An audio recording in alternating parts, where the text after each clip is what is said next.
Welcome back to the basement. On this episode, we are going to tackle a custom road case for the pedal board that we just built out of scrap cherry and sapele.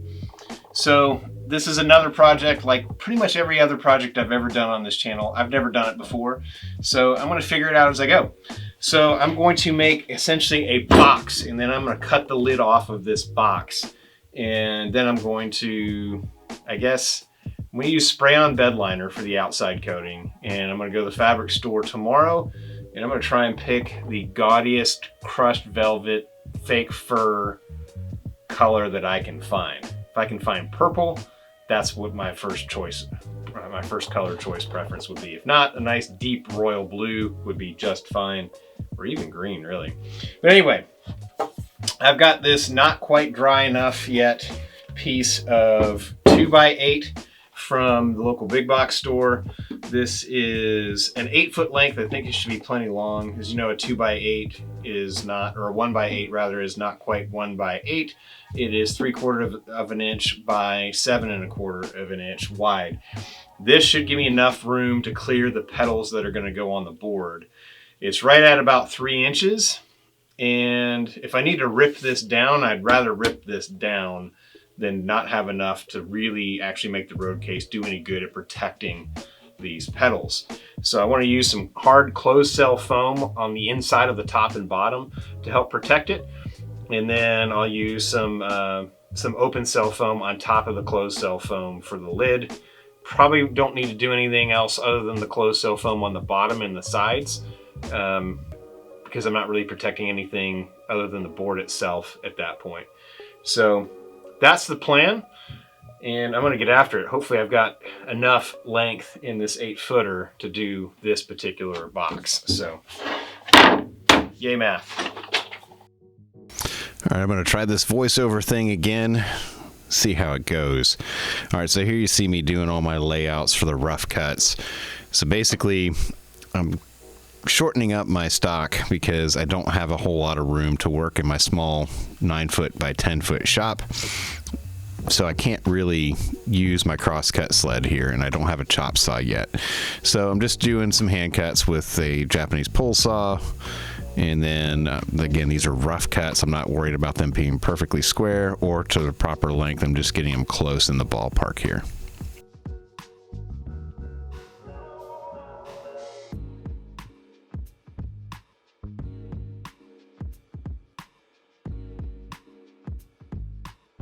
All right, so now that I've got them roughly to length, I'm squaring up all the edges and then doing my final measurements and cutting them to length.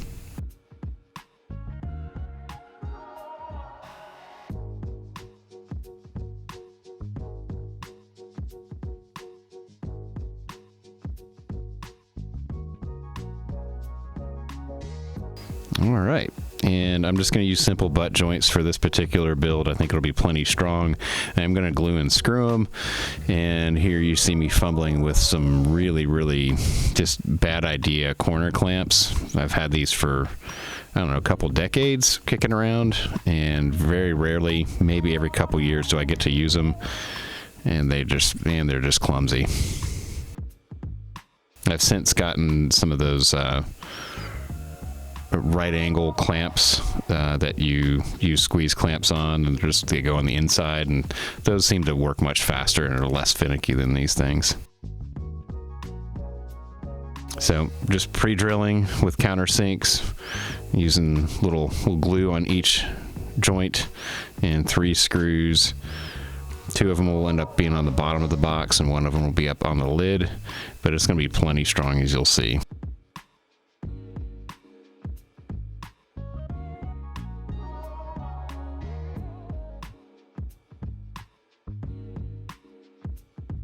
Quite honestly, 1x material is probably overkill.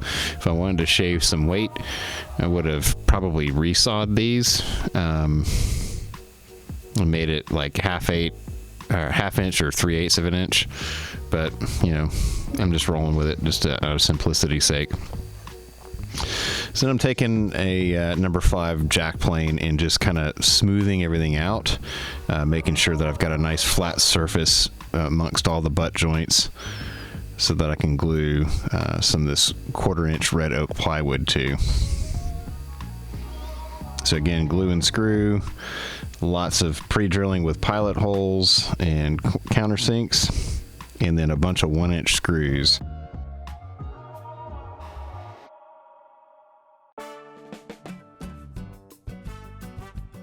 Now, if I was smart, I would have just used a spiral flush trim bit with a router on this.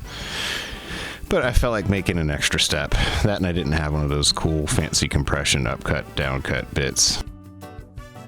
So now I'm doing this same process on the other side after I do a quick double check to make sure it fits. This time I'm not using the handsaw to rough cut it. I'm using the jigsaw, which is much faster.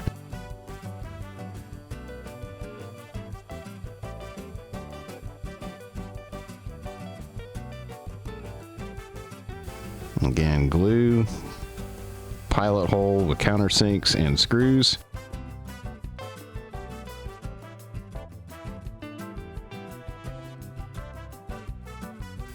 Lots and lots of screws. Holy smokes, I used a lot of screws. Now I break out the flush trim bit, but this is just like a 1.5 inch long, 1/4 inch shank, straight blade, flush trim, bottom bearing bit. It worked fine. It was plenty sharp.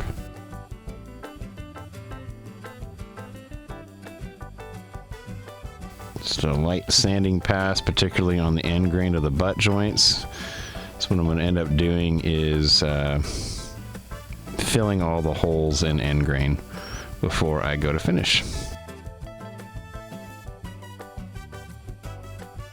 And here I'm using Bondo. I was about to use like joint compound or spackle, but I wanted something super hard. I didn't want this to crack underneath the finish. So that was why I ended up using automotive Bondo. So I hit all of the end grain, including on the plywood, so all around on the perimeters of both the top and the bottom, and the end grain of the butt joints, and then all the screw holes.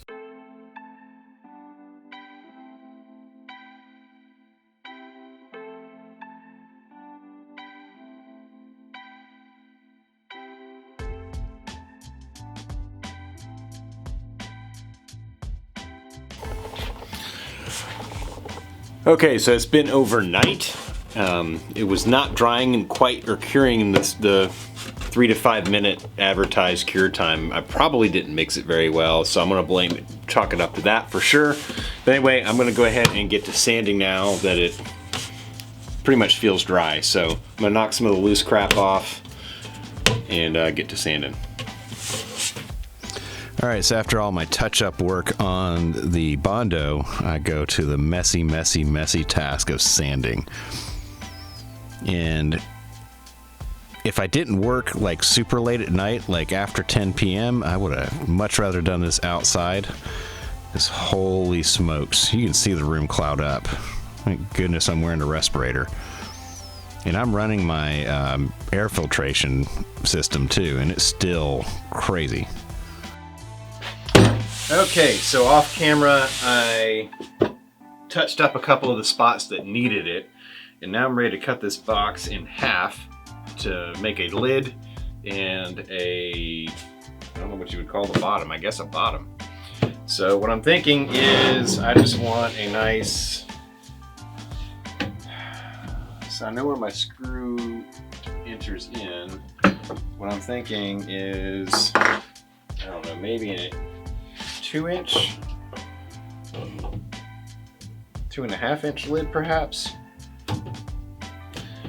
I think 3 inches is the way to go, so that's what I'm going to do. So I'm going to set up this mortise gauge, do a line all the way around. That way I can kind of keep track when I run this thing through the table saw with the rip fence. So what I'm doing here is I am scribing a line where my lid is going to be with a mortise gauge, and then I'm coloring it in with pencil, which is totally overkill because I'm just going to use a rip fence, which would have been plenty fine, but again, I'm overdoing everything here.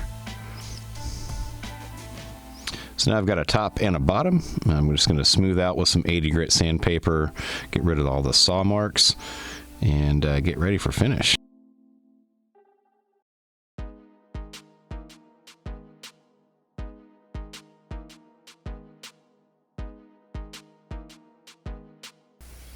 All right, for finish, I'm going to be using this Rust-Oleum spray-on bed liner, at least the first coat. Yeah, we'll get to that in a minute. But before I start applying it, I'm going to wipe everything down with some naphtha just to make sure that I've got a nice clean surface on which to spray the finish onto. If I was smarter, I would have hit this with some high fill primer first, but I opted to just go straight for it.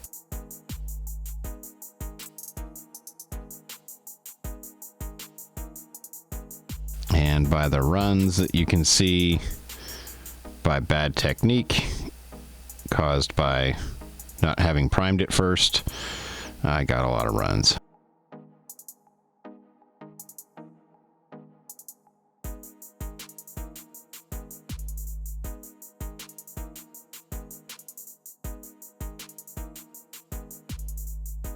Boy, does this stuff smell bad.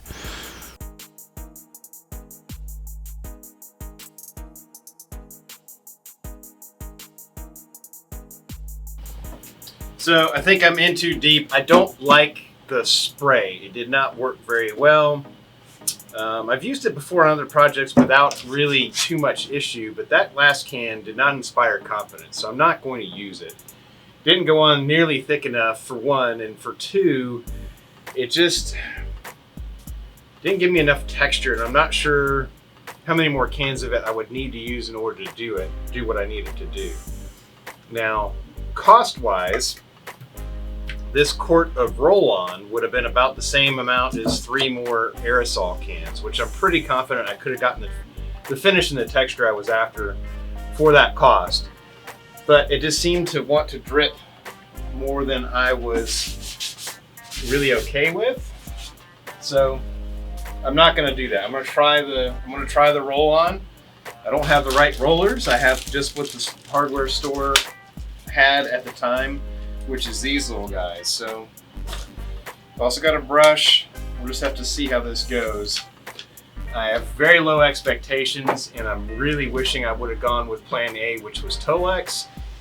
But Tolex is really, I'm just not a fan of dealing with the corners and everything else, and I wanted something a little bit more durable that wouldn't scratch or scuff than Tolex. That's why I wanted to go with this bed liner.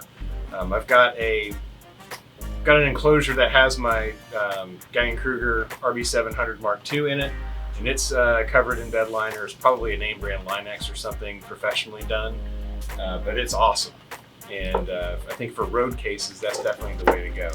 But anyway, I will make this mistake so you don't have to. That's what we're here for at the basement. So I've got my little dollar store cup.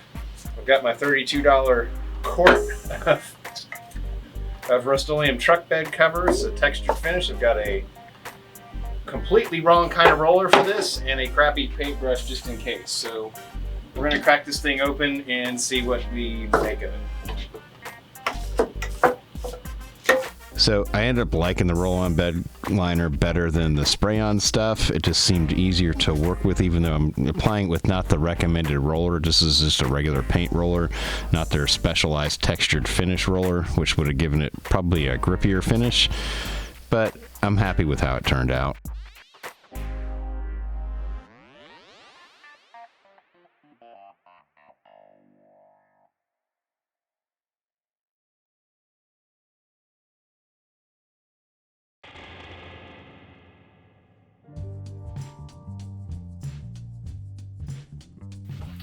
Okay, so I made a little bit of a design change just due to the fact that I decided to switch corners from the ones I had previously ordered. I ordered the wrong ones. I got corners that are for the front of an amp where the grill goes in. So I didn't like the way that looked. So I ended up going with these, which are 3 screw corners. You got a screw on each corner, and they have about a 1/4 inch round over. So I needed to do the round over on all the outside edges to make that fit nice and good. So I did that, and I'm pretty happy with it. So I did that with a sander. I didn't want to use a round over bit on a router because I was afraid of chatter, and then I wasn't sure how far inset these screws are, being that this is just 1x material that are making up the edges of the box. So this is what I came up with. I'm going to do probably 3 coats on the edges and at least 1 more coat on all the sides. So I'm not going to do that down here because it really stinks and I need to do this in my garage. So I won't do any more filming of painting this roll-on bed cover down here. So I'll just come back once it's done. Cool. All right, I'm back. It's been 2.5 days. I ended up getting, well, 2.5 days since I finished coating these. I've got 4 coats of paint of the bed liner, the roll-on bed liner on here. And I'm feeling pretty good about it. Yeah, some mistakes were made. I didn't use the right roller, etc., etc., etc. But I think this is going to be a durable finish, and I'll be less worried about this scratching than a nice Tolex, which was originally my plan, was to cover this with Tolex. So this isn't the best product to use. Ideally, if I would have taken this to like a Line-X or a professional spray-on bed liner, one super thick coat would have been all she wrote, and it would have been uniform and consistent in the finish. As it stands right now, there's a little bit of extra. I don't know if how well this shows up on camera, but it's a little matter in the middle and sheener on the outside. You can kind of see the roller marks from the last coat, but it's not bad. I think this will wear in. Particularly, I'm tempted to actually take a little bit of fine steel wool to it just to kind of even out the sheen. But overall, I'm pretty happy with it. I think this is going to do fine. So what I'm going to do right now is I want to start on the hardware, get most of the hardware done, except for maybe the hinges. I might dry mount the hinges, and then I'll do all the foam and reinforcement on the inside after most of the hardware is installed, because that hardware is going to help somewhat protect it. And I can't really start doing the padding until I get some of that hardware installed, because this surface is only 1/4 inch thick. When I screw the feet in there, the whole weight of the case and the contents will sit on. I want something more firm for that to attach to, and I should have considered that long before now, but I didn't. I figured I'd deal with it later, and here I am at later. So now it's time to deal with it. So that's what I'm going to do. Ideally, right now, I want to get before I can really do much of anything, I got to kind of sort out the rolling feet, the rollers. So I want to be able to wheel this around. So I got 2 of the rolling case rollers or luggage rollers. So I want to figure those out on the bottom of the case and kind of go from there. So that's what I'm going to start with. All right, so the very first thing I'm trying to do here is to lay out where, in fact, these wheels are going to need to go, and making sure that I get them symmetrically aligned on both sides. And what I have to do is then cut in some slots for these wheel wells to fit inside. So I start by drilling some pilot holes and then kind of cutting to my scribe lines with a jigsaw. I have to do it on 2 axes because of, it's a box.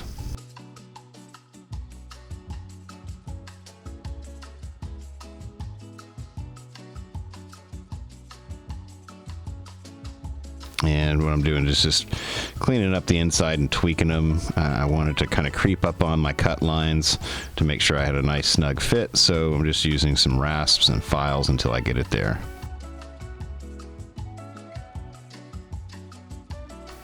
And again, just pre-drill screws and sink them in. I actually ended up hand tightening these because I didn't want to strip the wood out for all the hardware. So after pre-drilling, just use a good old-fashioned hand screwdriver for all the screws.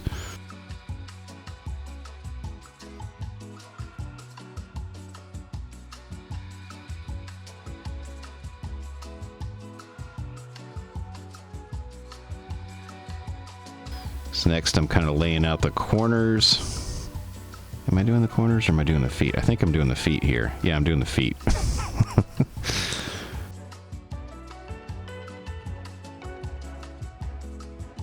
So I was going to install blocks to screw it into, but I opted to just get some big 1-inch washers. All I'm just trying to do is prevent the foot from going through the plywood or pulling out of the plywood. So I think those 1-inch washers will do the trick. So those feet are approximately the same thickness as the wheels are tall off of the case itself, so it does lay fairly flat. And this allows me to use a total of 8 feet on this case, because I have it able to stand on feet and wheels in 3 directions, as you'll see. But now I'm just installing all the corners all the way around. I don't do them inside the clamshell opening. I just do them on the corners. Now these corners were a pain in the backside because I didn't account for the corners when I spaced out my wheel wells. So I have to kind of kind of lay the metal underneath the wheels, but I had to notch around where the screw is going through in order to get it screwed down.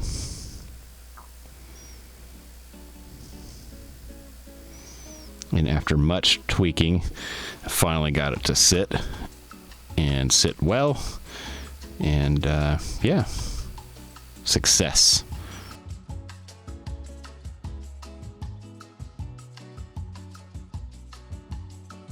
Now I'm going through all my hardware. There's a lot of it. So much so that it's really, look, if you're trying to do something to save money in building a road case, just buy a road case. They're way cheaper. Get the size approximate. Build your pedal board to the size of the cheapest case that you can find, because I couldn't even buy the hardware for less than would have cost me to just buy a case. But again, it was a fun project, so if you want to do it for that reason, then by all means, go ahead and do it. So I got most of the hardware on. I'm going and attaching the hinges first before I proceed with the clasps. The hinges went on pretty well, and this is one of the ones that has the bar to keep the lid leaning open, which is really, really cool. And then I'm using these little, I don't know what kind of clasps these are, but these are standard kind of trunk clasps. I didn't want to get the inset ones, so I ended up not getting the inset ones, and these are just little mini ones, but they work great. I ended up putting 4 of them, put 2 on the long side, which is, I guess, the top if you're standing it up like a suitcase, and then 1 on the bottom and 1 on the other top if you're standing it up. And then the handle, and this is a spring-loaded handle, so it returns to the closed position, which is cool. So now I got that. I got more feet to put on after I put in the other 2 clasps.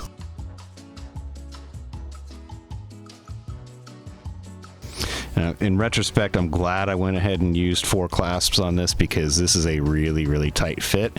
I expected the foam to compress more over time, but over a year later, it is still a very, very tight, snug fit.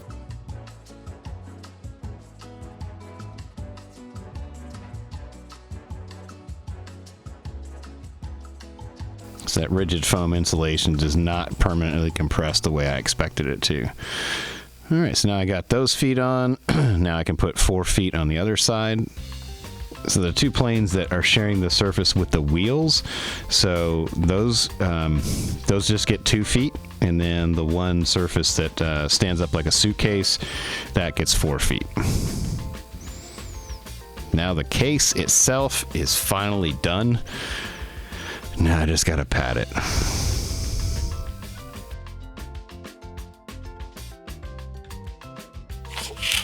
Alright, so I've got some rigid foam insulation that I'm going to be using as the primary protective product inside. I've got a bottom piece cut. I'm going to have to put some handles because this proves to be hard to get the pedal board in and out of. But here's the inside. I haven't glued this down yet. I'm going to use spray adhesive on every bit that I can. But I wasn't counting on these things, and I really these are basically the wheel wells from the wheels. I kind of need to lift the pedal board up just a little bit so I have even spacing on the sides, as this wants to push the whole pedal board a little bit off center. and I don't want that. I don't necessarily want it this high, that high, because I don't need as much protection underneath as I do on top of the pedals, because I've got the whole pedal board reinforcing the pedal, or protecting the pedals from underneath. So it's not the board I'm trying to protect per se, it's more so the pedals. So I want to get at least 2 layers of hard foam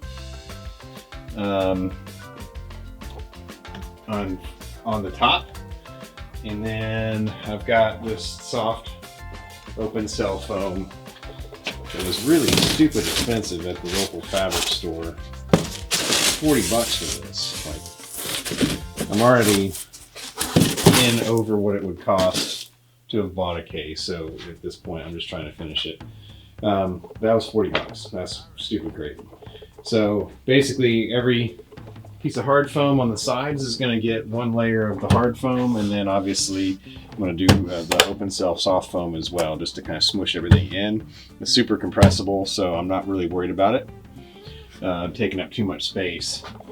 But the plan is to do a wedge shape of 2 to 4 layers of hard foam, 1 layer of the soft foam on the lid. I'm going to have to do at least an outer layer. I'm going to try and build a pocket inside here to hold my tablet. We'll see how that works, but I'm going to do just a hollow rectangle here so I can put crap underneath here in theory. I'll do the soft foam on top of everything. And then I've got some crushed velvet that I'm going to line everything with. I'll glue the bottom down. I'll build each side piece individually, glue it to the side, and then I'll repeat the process on the lid. I don't know that this is the best way to do it, but that's how I'm going to do it. So let's get after it. All right, so this part was, I'll admit, was kind of fun. Man, it's just, anytime I'm working with fabric and spray adhesive, it's just like, I don't know, it's stressful because I don't want to screw it up. And the fabric I bought was stupid expensive. Could have bought a road case for the cost of the fabric. Could have bought a road case for the cost of the open cell insulation, open cell foam. So I'm trying to create a pocket, but I realize that's going to raise my pedal board up too much so that it won't really close very well. So I abandoned ship on that and just go with 1 layer of rigid foam on the bottom.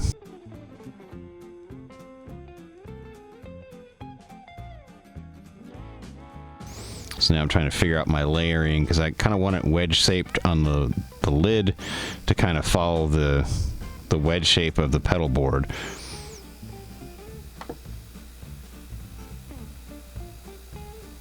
So here I'm just layering various amounts of rigid foam insulation until I get a nice snug close the way that I want it to be, where I just have to push down a little bit and then yeah, go with that.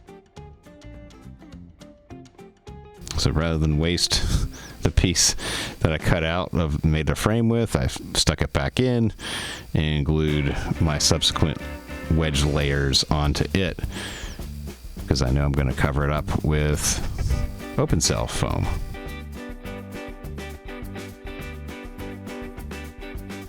So there's very little waste, at least in the rigid foam insulation. The rest of it went into crawl space in my house. So now with that squeezed on with the spray foam, it's time to do the stressful part for me anyway, which is trying to cut expensive fabric with dull scissors.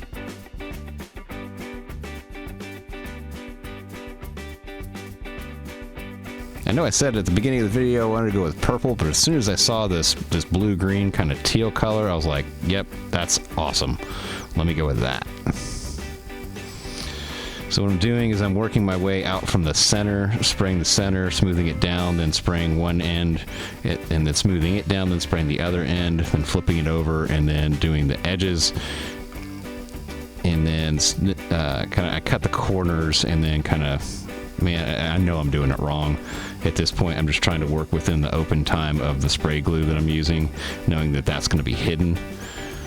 But I get the corners good enough, and at least to the point where I'm happy with it, spray more spray adhesive on both the foam insulation as well as the lid, and smush it in. And it looks pretty cool.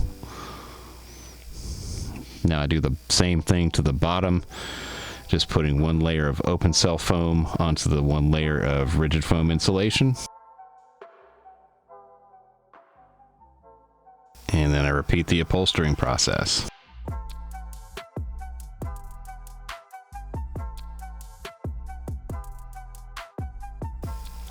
I will say this, the foil side of this rigid foam insulation, the spray glue did not like sticking to it very well. I had to go back and forth a couple different times to get it to stick the way I wanted it to, but I was in the end successful, at least in my opinion. If I had it to do over again, I would have flipped it over and not had the edges be stuck to that, because that would have made life a little easier. So now the bottom's in and it closes. Now it's time to space out the sides and determine whether or not I'm going to use rigid foam or closed cell foam or 2 layers of rigid. And I ended up playing around with it quite a bit. What I ended up doing was making each of the 4 sides independently of each other and upholstering them until I got a nice tight fit. So the bottom where the wheels are ended up having 1 layer of open cell on top of the closed cell, and then the same thing for the, I guess, the front edge, the audience edge of the pedal board, which would be on the bottom if the case is standing up like a briefcase. So more padding on the areas where it's going to be resting on the ground, which is cool. And that gave it a super, super duper snug fit.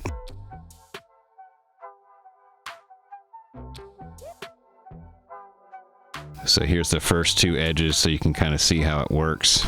And then I'll do the rest off camera and show you the finished product in the reveal.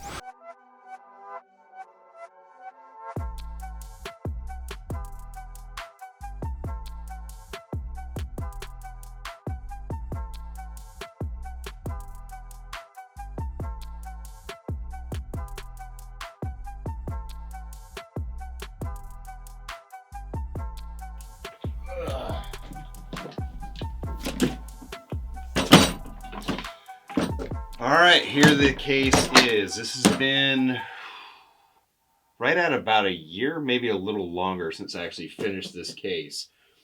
So obviously it's been stickered up. It's been around the block a few times. Mostly just back and forth to church and a couple other places here and there. So far there's no major big dents or issues like that of any kind. So I'm really, really happy with it. So let's get a close-up look.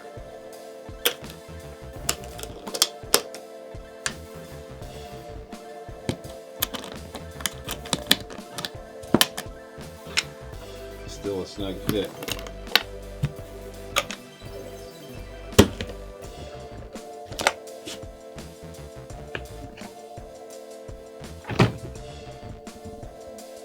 So the board itself has changed a little bit since I first started building this.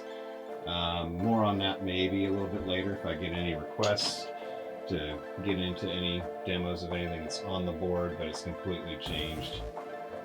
But you can just kind of see, you get imprints from all the knobs and stuff into the closed cell, the open cell foam. You can see I individually upholstered. This is rigid and open cell foam on this side, and same here. I did add handles onto the board itself, so it makes getting in and out way easier because it is a snug fit.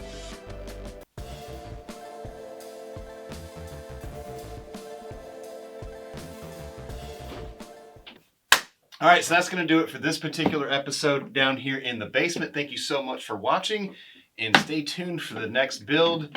I may go out of the base register for this next particular project, so don't hate me, but this is kind of a sentimental project coming up next.